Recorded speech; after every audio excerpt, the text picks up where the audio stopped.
TaskUs On Air presents CX+U.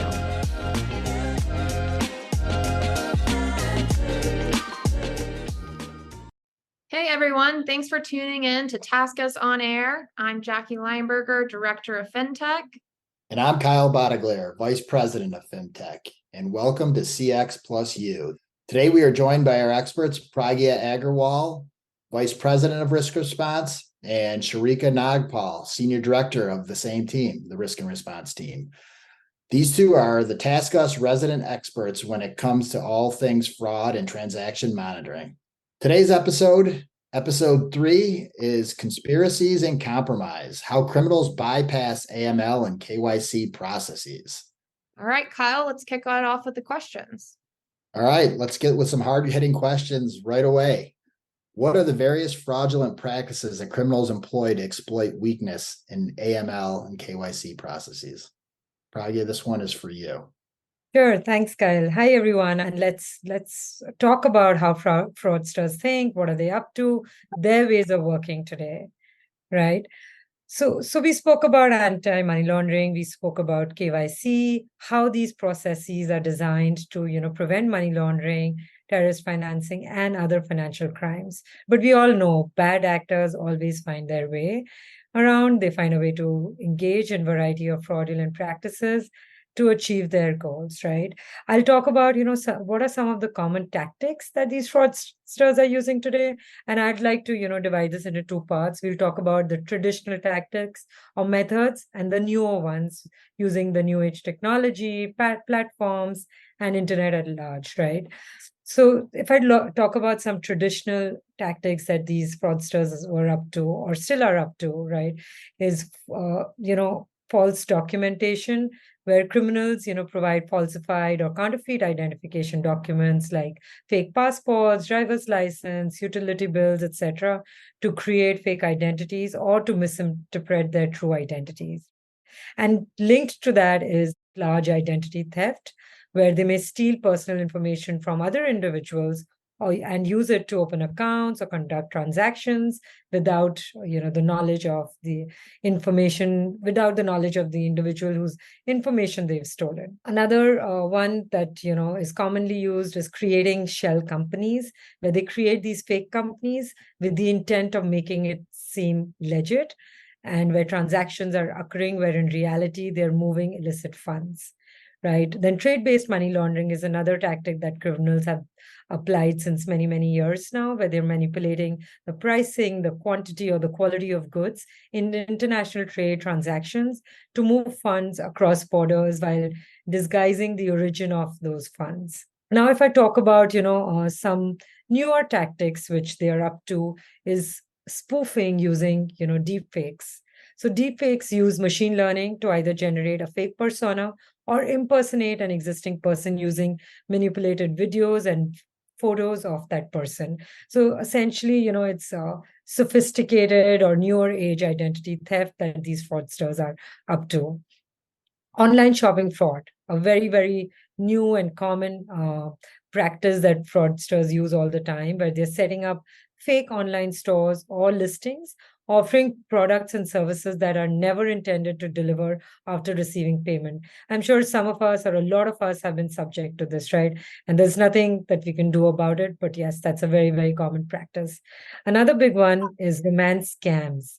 So with all these new dating websites, these new dating apps, fraudsters develop fake romantic relationships with the victims online, gain their trust, then request money under various pretexts. They could ask them for their identities, they could ask them for money, they can use that money for illegal transactions, and so on. Social engineering is another one where fraudsters manipulate individuals into revealing confidential information or perform actions that compromise their security. Often, they do this often through psychological tactics that they apply. Another one which is catching up is insurance fraud, where individuals or groups make false insurance claims to receive compensation for losses or damages that did not actually occur. So these are, the types of scams or the tactics that fraudsters are using. Any other techniques out there that fraudsters are using? some of the fraudulent practices which are most prevalent.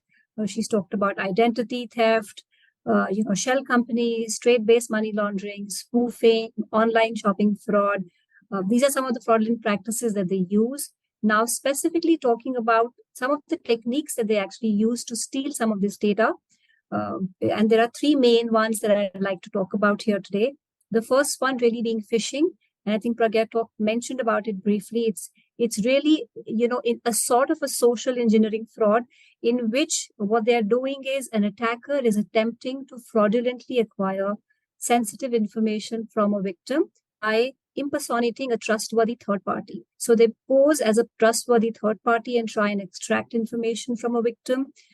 This could be done through email, text messages, or WhatsApp messages.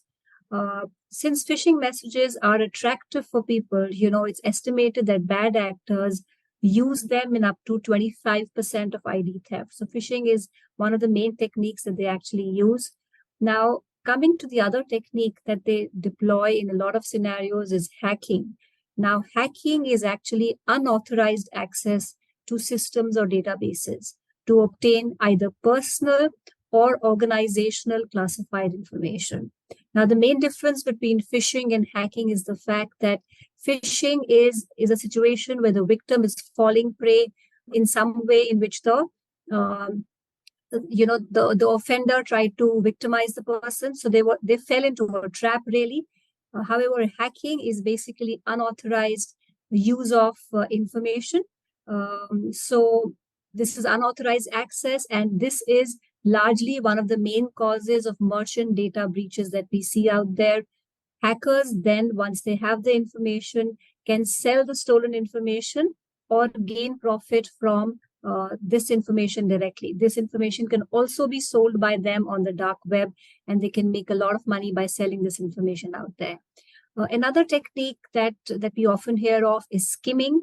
Now, skimming occurs when some of these devices are illegally installed on ATMs or point of sale terminals or fuel pumps where they capture data or record cardholders' PINs.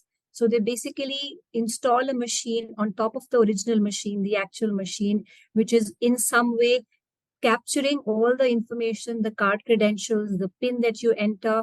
And this can then be used to create fake debit or credit cards, which can then be used to steal from victims' accounts. So victims may be under the false notion that the cards are with them, but in reality, their accounts have been hacked because their credit card or debit card has already been copied in some form, and that information can be used by the hackers, by the fraudsters out there. So these are some of the techniques that I've talked about, which all of us should be aware of and be watchful of. Wow, that's awesome. I think that would really drive this home. And this has been great so far. Thank you, Surekha. Thank you, Pragya.